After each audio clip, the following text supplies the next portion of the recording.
आवाज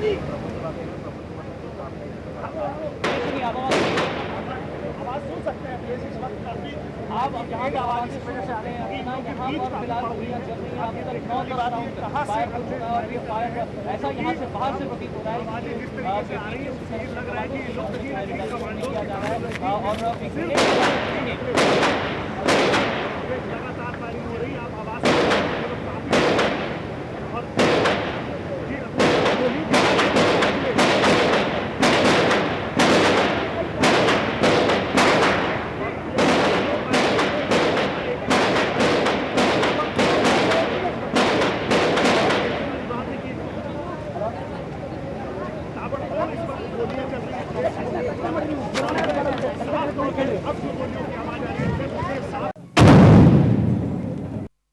इस बारे में कुछ कहने से इनकार कर रहे हैं। उनका कहना है कि जब ये ऑपरेशन पूरी तरह से कंप्लीट हो जाएगा उसके बाद ही वो कुछ कह पाएंगे।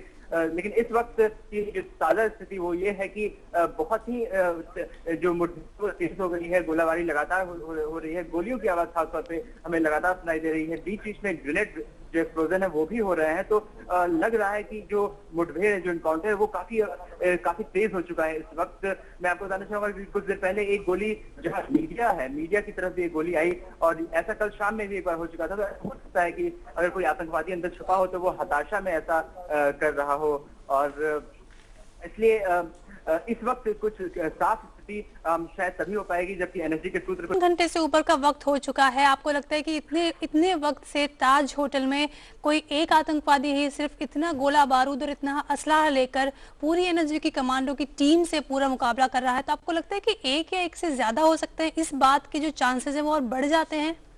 जी, एक से ज्यादा हो सकते हैं, इस बात की संभावना है। लेकिन मैं एक और बात आपको बता दूं कि जो ताज होटल है 600 कमरे हैं और हर कमरे में जो एनएसजी के सिक्योरिटी गार्ड्स हैं उनकी जो मतलब कि एक उनकी कई तरह की जिम्मेदारियां हैं। वो लोगों की सुरक्षा भी चाहते हैं, वो ये भी चाहते हैं कि जो इमारत है उसको कोई नुकसान ना पहुंचे। तो इसलिए और साथ ही साथ वो हर रूम का को चेक कर रहे हैं। उसके बाद उनका ये तरीका है, वो हमने ओबराय में भी देखा था कि वो उन्होंने इसी तरीके से काम आगे बढ़ाया। वो हर रूम की तलाशी कर रहे थे और इस बात को देख रहे थे कि कहीं कोई आतंकवादी वहां ना छुपा हो या अगर कोई जो आम इंसान वहां अगर फंसा हुआ हो तो उसे निकालने की कोशिश कर रहे थे और ये सही भी था। और अगर आप सुन सकें तो इस वक्त गोलियां फिर से चलने लगी हैं। ऐसा लग रहा है कि फिर से मुठभेड़ काफी तेज हो गई है। और जैसा कि एनएसजी के बारे में आपको बता रहा था कि ओबराय होटल में भी उन्होंने ऐसा ही किया था कि जो जितने कमरे हैं उनको लोगों को सुरक्षित निकालना पहली जिम्मेदारी थी, इमारत को बचाना भी जिम्मेदारी थी।